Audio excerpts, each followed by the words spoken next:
Hello dear students and learners.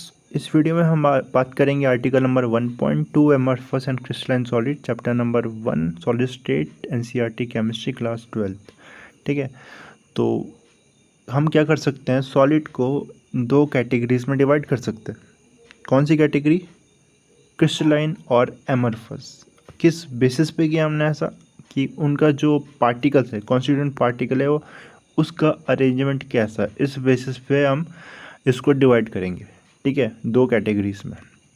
अब इनका जो अरेंजमेंट है पार्टिकल्स का, दोनों में डिफरेंट होगा। कैसे डिफरेंट होगा समझेंगे इस चीज़ को, और उसी बेसिस पे ये दोनों ही टाइप के सॉलिड की प्रॉपर्टीज़ भी डिफरेंट होगी। ठीक है, तो स्टार्ट करेंगे फिर एनसीईआरटी केमिस्ट्री की रीडिंग और explanation. Solid can be classified as crystalline or amorphous on the basis of the nature of order present in the arrangement of their constituent particles. Nature of order, ठीक है, nature of order present in the arrangement of their constituent particle. जो constituent particles है उनका arrangement किस तरह का है, किस ऑर्डर का है, ठीक है, उस बेसिस पे हम क्लासीफाई करते हैं। तो क्लासिफिकेशन का बेस क्या है, क्वेश्चन आपसे पूछता है, तो arrangement of the constituent particle, order of the arrangement या nature of order of the arrangement of the constituent particle, ये आंसर हो जाएगा। एक क्वेश्चन ऐसा हो सकता है। ठीक है, ओके, नाउ आगे बढ़ेंगे फिर। अ crystalline solid usually consist of a large number of small crystals, each of having a definite characteristic geometrical shape. Crystalline solid में क्या होगा? क्रिस्टलाइन सॉलिड में बहुत सारे स्मॉल क्रिस्टल होंगे। सभी क्रिस्टल का अपना एक डेफिनेट, सबका डेफिनेट शेप होगा। ठीक है, डेफिनेट शेप होगा, डेफिनेट कैरेक्टरिस्टिक होगी। एक बार फिर से, क्रिस्टलाइन सॉलिड में क्या होगा? बहुत सारे क्रिस्टल से, स्मॉल क्रिस्टल से बना है, और सब क्रिस्टल का क्या है, अपना डेफिनेट शेप है। ठीक है, क्लियर हो गया वो ये point. The arrangement of constituent particles, atoms, molecule or ion in a crystal is ordered and repetitive in 3 dimension. Crystalline solid में क्या होगा, ध्यान से समझो। जो अरेंजमेंट है पार्टिकल का वो क्या है, ऑर्डर्ड है, ठीक है, एंड रिपीटेटिव है इन 3 डायमेंशन। एक एग्जांपल देता हूँ आपको, ठीक है। वैसे एग्जांपल बहुत अच्छा एग्जांपल नहीं है, बट मुझे इससे समझ में आया था, आई होप इससे आपको भी समझ में आएगा। ठीक है, और आगे भी जो प्रॉपर्टी समझिए ना, एक एनाइसोट्रॉपी, आइसोट्रॉपिक प्रॉपर्टी, इस एग्जांपल से बहुत ही अच्छे से समझ में आती है, ऐसा मेरा मानना है। ठीक है, तो एग्जांपल क्या है, जैसे कि एक स्कूल है, स्कूल में असेंबली हो रही है, तो स्टूडेंट कैसे अरेंज होंगे, एक पर्टिकुलर ऑर्डर में, है ना। आपको पता ना, हर एक क्लास के स्टूडेंट एक पर्टिकुलर डायरेक्शन में फेस करेंगे, मतलब स्टेज की तरफ जहाँ पर असेंबली कंडक्ट कराई जा रही है उसको में फेस करेंगे, कुछ ऐसे, है ना। तो एक पर्टिकुलर ऑर्डर में है सारे स्टूडेंट, पर्टिकुलर वे में अरेंज है, प्रॉपर वे में, है ना। ऐसा नहीं हुआ कोई रैंडम नहीं है, कुछ प्रॉपर अरेंजमेंट है। ठीक है, और ये रिपीटेटिव ऑर्डर है, जैसा आपको एक रिपीटेशन दिखेगा ना इस ऑर्डर का भी, है ना, ऐसे भी समझ सकते हैं इसको, है ना। पूरी तरह तो रिलेट नहीं होगा एग्जांपल, बट फिर भी समझ सकते हैं, लेकिन एक प्रॉपर ऑर्डर है, ये तो बात समझ में आ रही है। लेकिन अगर मैं आपको बोलूँ, एक ग्राउंड है, उसी स्कूल का ग्राउंड है, और नॉट असेंबली, स्पोर्ट्स पीरियड है, ठीक है, गेम्स पीरियड इंटरवल है, तो और बच्चे क्या कर रहे हैं वहाँ, स्टूडेंट जो है वो रैंडमली खेल रहे होंगे, है ना। कोई भाग रहा होगा, कोई इधर होगा, कोई बैठा होगा, है ना। तो एक कोई ऑर्डर नहीं फॉलो करेंगे वो, और ऑर्डर नहीं फॉलो करेंगे तो यही हमारा एग्जांपल हो जाएगा। हम रिलेट कर सकते हैं इसको एमरफस सॉलिड से। ठीक है, तो रेगुलर जिसमें एक अरेंजमेंट है, प्रॉपर अरेंजमेंट, रिपीटेटिव है, ऑर्डर है, इसको ही हम बोलेंगे क्रिस्टलाइन सॉलिड। लेकिन जिसमें पार्टिकल्स रैंडम, जिसमें लॉन्ग टर्म अरेंजमेंट नहीं है ना, अभी अब देखेंगे long range order, short range order को समझेंगे इसको।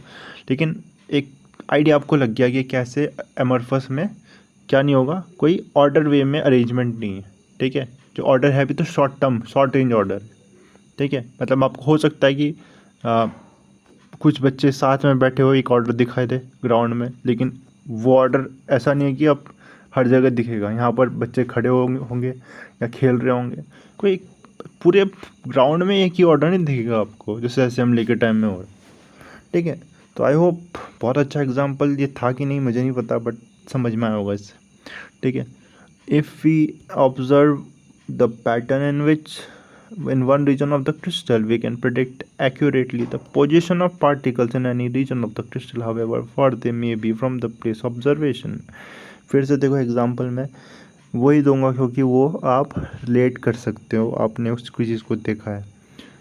अगर आप देखो बच्चे एक पार्ट असेंबली के किस तरह से रेंज है, किस तरह से वो खड़े हैं, तो आप देखोगे दूसरे पार्ट पे भी वैसे ही अरेंज है ना, वही वैसे ही खड़े हैं, वो वही ऑर्डर में खड़े हैं, ऐसा नहीं कि वहाँ पर कुछ अलग तरीके से खड़े हैं। और यही होगा हमारे क्रिस्टलाइन सॉलिड में भी, जिस तरह से वो एक पार्ट में, एक रीजन में अरेंजमेंट है पार्टिकल्स का, और वैसा ही रीजन, वैसा ही अरेंजमेंट हमारा दूसरे रीजन में किसी और पार्ट में भी देखोगे सॉलिड के, वहाँ पर भी सेम अरेंजमेंट दिखाई देगा। तो लॉन्ग रेंज ऑर्डर, इसी को बोला है लॉन्ग रेंज ऑर्डर, ठीक है। एक पूरे लॉन्ग रेंज तक ऑर्डर फॉलो हो रहा है, ठीक है। The crystal has a long range order which mean that there is a regular pattern arrangement of particle which repeat itself periodically over the entire crystal. पूरे के पूरे क्रिस्टल में एक ही ऑर्डर पीरियोडिकली, एक पीरियड के बाद, एक डिस्टेंस के बाद वही ऑर्डर सेम रिपीट हो रहा है, ठीक है। रिपीटेशन है ऑर्डर का, लॉन्ग रेंज ऑर्डर, बेसिकली ये वर्ड ध्यान रखना, लॉन्ग रेंज ऑर्डर। एग्जाम्पल की बात भी बिल्कुल करनी पड़ेगी हमें, और एग्जाम्पल इसका है सोडियम क्लोराइड क्वार्ट्स, ठीक है। ये क्रिस्टलाइन सॉलिड के बहुत अच्छा एग्जाम्पल है, शुगर भी हो सकता है। Sodium chloride quartz are the examples of the crystalline solid, ठीक है, ओके। और जो हमारा एमरफस है, ठीक है, जबकि glass, rubber and many plastic do not form crystal when they are liquid solidify on cooling. तो ये जो प्लास्टिक, रबड़ है और प्लास्टिक्स है, बहुत सारे प्लास्टिक, ये क्रिस्टल नहीं बनाते जब इनके लिक्विड सॉलिडिफाई होंगे कूल करने पे, और इन्हीं को हम एमरफस सॉलिड बोलते हैं, ठीक है। और the term amorphous comes from the Greek word amorphous meaning no form. तो एमरफस जो ग्रीक वर्ड है, इसका मतलब ही क्या है, कोई भी फॉर्म नहीं है, ठीक है, कोई भी फॉर्म नहीं है। The arrangement of constituent particles, constituent particle मतलब atom, molecule, ions in such a solid has a short range order. अब शॉर्ट रेंज ऑर्डर मुझे बताने की ज़रूरत नहीं है, आप समझ गए होंगे एनालॉजी से, इस एग्जांपल जो मैंने दिया आपको, ओके। मतलब जो ऑर्डर अगर फॉलो हो भी रहा है तो मतलब वो रिपीट ही नहीं होगा बहुत दूर तक ना, एक रिपीटेशन नहीं होगा, बहुत शॉर्ट रेंज ऑर्डर होगा। कोई पैटर्न दिख भी रहा है तो बहुत छोटे डिस्टेंस तक है, बहुत छोटे डिस्टेंस तक है, वो फिर से और में रिपीट नहीं दिखेगा। लॉन्ग रेंज तक वो एक रिपीटेशन ऑफ ऑर्डर नहीं होगा, ठीक है। तो in such an arrangement a regular and periodically repeated pattern is observed over short distance only, है ना। तो ये अगर पैटर्न है भी तो बहुत छोटे डिस्टेंस तक रिपीटिंग पैटर्न दिखाई देगा, लॉन्ग डिस्टेंस तक नहीं दिखाई देगा। Regular patterns are scattered and in between the arrangement is disordered. पूरा डिसऑर्डरनेस है, आप डायग्राम से बहुत अच्छे से समझ सकते हो। देखो एक पैटर्न है, यही पैटर्न यहाँ दिख रहा है, ये पैटर्न यहाँ दिख रहा है, ये पैटर्न यहाँ दिख रहा है, एक पर्टिकुलर पैटर्न आपको रिपीटेशन दिख रहा है। जबकि यहाँ पर ऐसा नहीं है, यहाँ पर आप एक पैटर्न देख रहे हो, ये पैटर्न आपको यहाँ नहीं दिख रहा है, यहाँ नहीं दिख रहा है ना, तो कोई रिपीटेशन नहीं है ऑर्डर का, ठीक है। शॉर्ट रेंज तक है यहाँ पर, और यहाँ पर दिख भी गया तो फिर आगे कुछ और ही पैटर्न है, ठीक है। तो शॉर्ट रेंज ऑर्डर है। तो कौन सा एमरफस है, कौन सा है क्रिस्टलाइन है, बिल्कुल ये क्वार्ट्स है और ये क्वार्ट्स ग्लास है, ठीक है, दूसरा वाला एमरफस है। आगे बात करेंगे फिर इसमें, और इसमें देखेंगे फिर regular patterns are scatter in between the graduate disorder, the structure of quartz in quartz glass, ठीक है। क्वार्ट्स क्रिस्टलाइन, ध्यान रखना एग्जाम्पल क्वार्ट्स क्रिस्टलाइन है और क्वार्ट्स ग्लास एमरफस है, इसका डायग्राम दिया।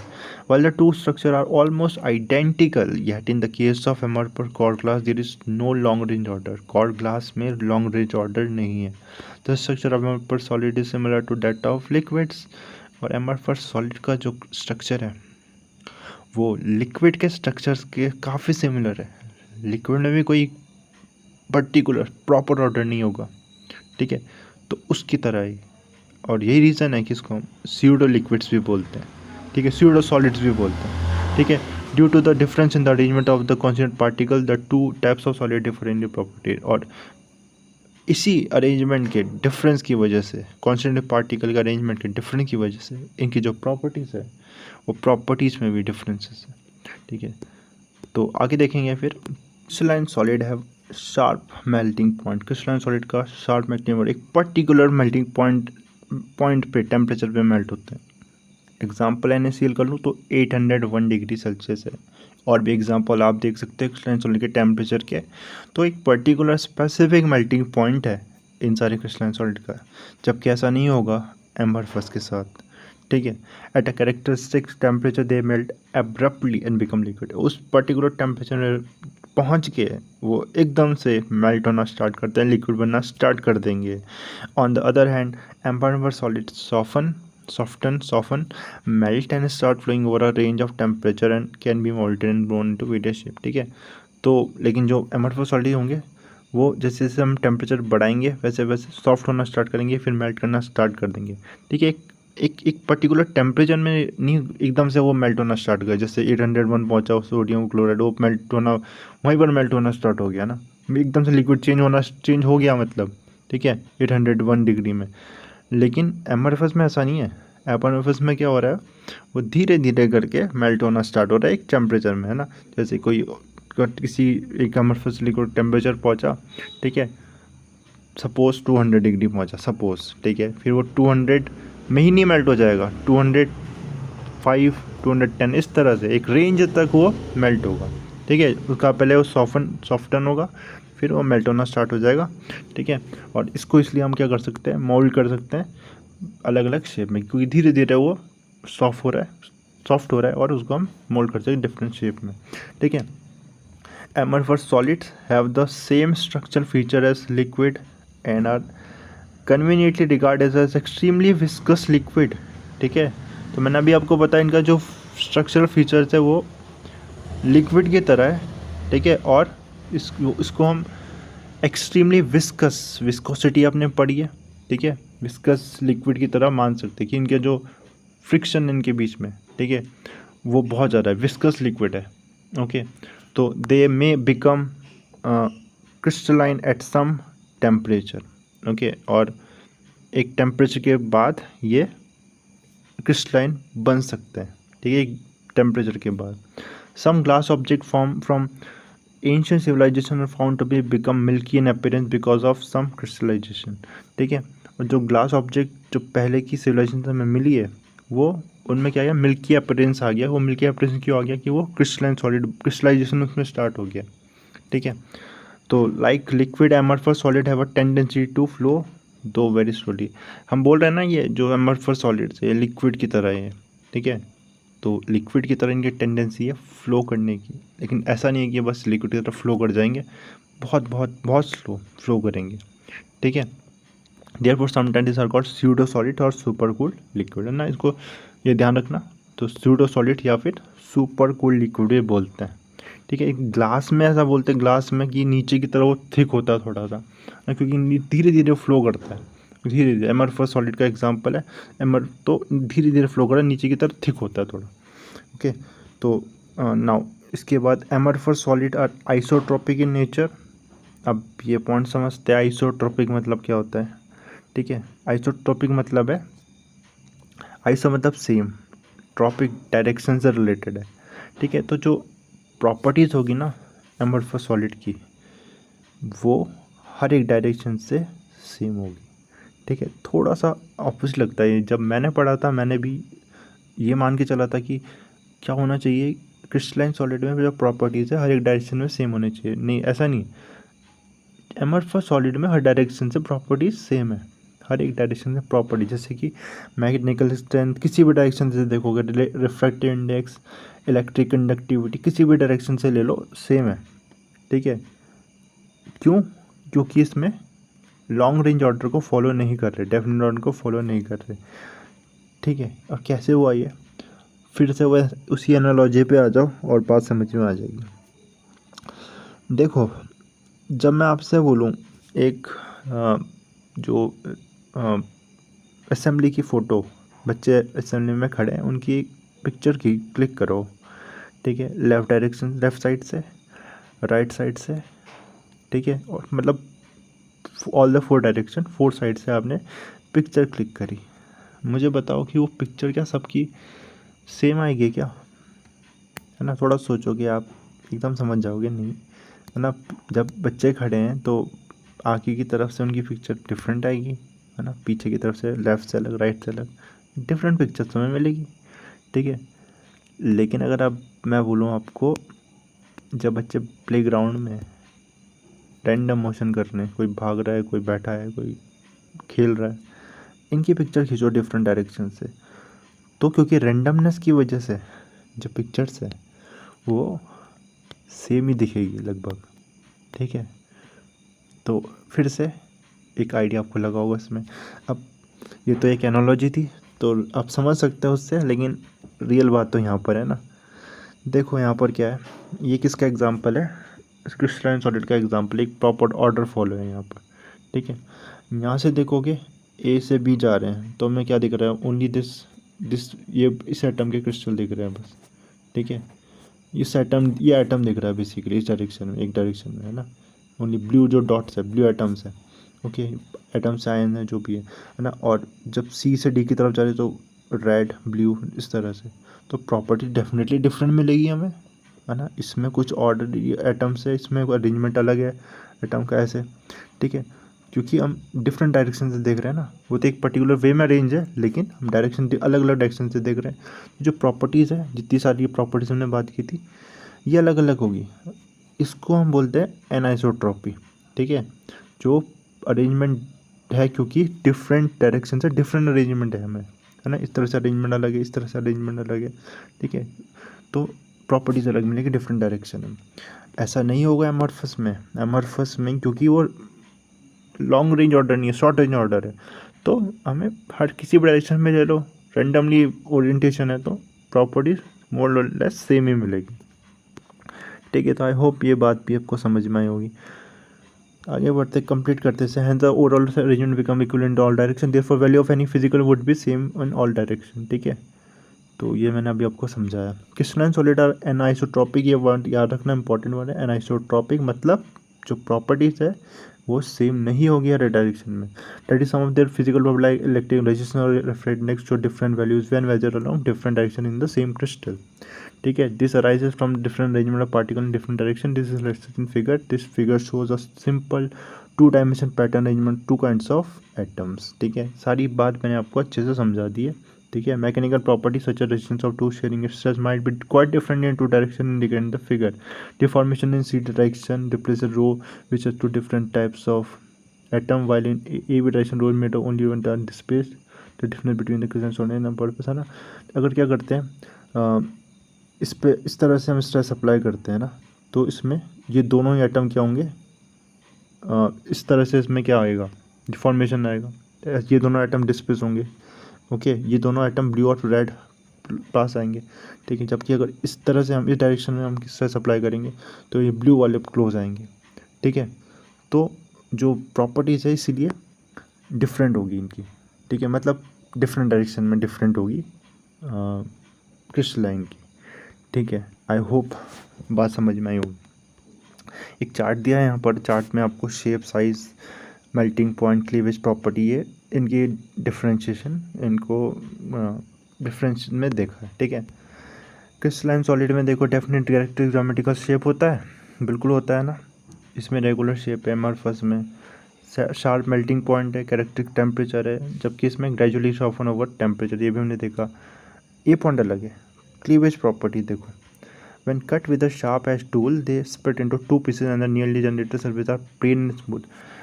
एक हम क्रिस्टलाइन सॉलिड को कट करते हैं तो क्या होगा, 2 पीसेस आएंगे, 2 पीसेस में स्प्लिट होगा, और जो न्यूली जनरेटेड पीसेस है वो प्लेन होगा और स्मूथ होगा, वो प्लेन होगा स्मूथ होगा। जबकि अगर एक एमॉर्फस को हम कट करते हैं शार्प एज टूल से, ठीक है, तो उसमें इरेगुलर शेप आएगा, इसमें प्लेन शेप आएगा, प्लेन और रेगुलर शेप, स्मूथ शेप आएगा, और इसमें इरेगुलर शेप आएगा किसमें, एमॉर्फस में, ठीक है। Heat of fusion, heat of fusion क्या होता है आपको पता ना, जैसे कि कितना टेम्परेचर चाहिए होगा, या फिर कितना टेम्परेचर हमें, कितनी हीट एनर्जी चाहिए होगी उसको मेल्ट करने के लिए, okay. They have a definite character enthalpy of fusion. तो डेफिनेट एंथैल्पी ऑफ फ्यूजन है क्रिस्टलाइन में, लेकिन इनमें कोई भी डेफिनेट एंथैल्पी ऑफ फ्यूजन नहीं है, ठीक है। और आखिरी पॉइंट एनाइसोट्रोपी की बात हमने अभी कर ली, लॉन्ग रेंज और शॉर्ट रेंज की बात कर ली। ट्रू सॉलिड बोलते हैं इन्हें, ठीक है, ये क्वेश्चन आ सकता है। और सूडो सॉलिड या सुपर कूल लिक्विड बोलते हैं एमरफस को। आखिरी कुछ लाइन्स इनको भी देख लेते हैं। Beside crystalline and amorphous solid there are some solid which apparently appears amorphous but have microcrystalline structure, ठीक है, और इसको हम पॉलीक्रिस्टलाइन सॉलिड बोलते हैं। तो कुछ ऐसे भी सॉलिड्स हैं जो एमरफस अपीयर होते हैं लेकिन माइक्रो क्रिस्टलाइन स्ट्रक्चर है इनका, ठीक है, माइक्रो लेवल पे इनका क्रिस्टलाइन स्ट्रक्चर है, ठीक है, इनको हम बोलेंगे पॉलीक्रिस्टलाइन सॉलिड। तो ये क्वेश्चन भी इंपॉर्टेंट हो जाएगा यहाँ से, वाटर पॉलीक्रिस्टलाइन सॉलिड, तो जो एमरफस अपीयर हो रहे हैं लेकिन इनका माइक्रो क्रिस्टलाइन स्ट्रक्चर्स है, इनको हम पॉलीक्रिस्टलाइन सॉलिड बोलेंगे। Metal often occur in polycrystalline condition. Individual crystals are randomly oriented, so metallic sample may appear to be isotropic, even though a single crystal is anisotropic, ठीक है। जो individual crystal है metal के वो random direction में oriented है ना, एक मेटेलिक सैंपल में, तो हमें क्या दिखाई देगा, वो रैंडम है, तो रैंडम से अगेन एमरफस जैसा दिखाई देगा, अपीयर होगा, लेकिन इंडिविजुअल तो क्या है, उसका क्रिस्टल है जिसमें एनाइसोट्रोपिक होगा, ठीक है। तो माइक्रो क्रिस्टलाइन इसलिए बोला है, ठीक है, इंडिविजुअल तो क्रिस्टलाइन है लेकिन रैंडम ओरिएंटेशन की वजह से एमरफस दिखाई देगा वो, ठीक है। तो ये पॉलीक्रिस्टलाइन सॉलिड याद रखना। एमरफस मेटल्स का एग्जांपल हो जाएगा। Amorphous solid are usually useful material, और एमरफस सॉलिड यूजुअल इनका यूजेस है बहुत सारे, glass, rubber and plastic find many application in your daily life. Amorphous silicon is one of the best photovoltaic material for conversion of sunlight into electricity. तो amorphous silicon, ठीक है, हम जो photovoltaic cell, जो solar cell है basically, उसमें use करते हैं, ओके, उसमें तो एमरफस सिलिकॉन का यूज़ करते हैं जो एक एमरफस सॉलिड है, ठीक है। तो आई होप कि आपको एक क्रिस्टलाइन और एमरफस में का मतलब समझ में आया होगा, उसकी प्रॉपर्टी समझ में आई होगी। कुछ टर्म्स मैंने इंपॉर्टेंट बता भी दिए आपको, polycrystalline solid, long short order, anisotropic, ये वर्ड आपको समझ में आए होंगे, ठीक है। तो अगर आपको एक्सपीरियंस समझ में आए तो लाइक करना इस वीडियो को, सब्सक्राइब करना मेरे चैनल को, और do watch my videos. Thanks for watching.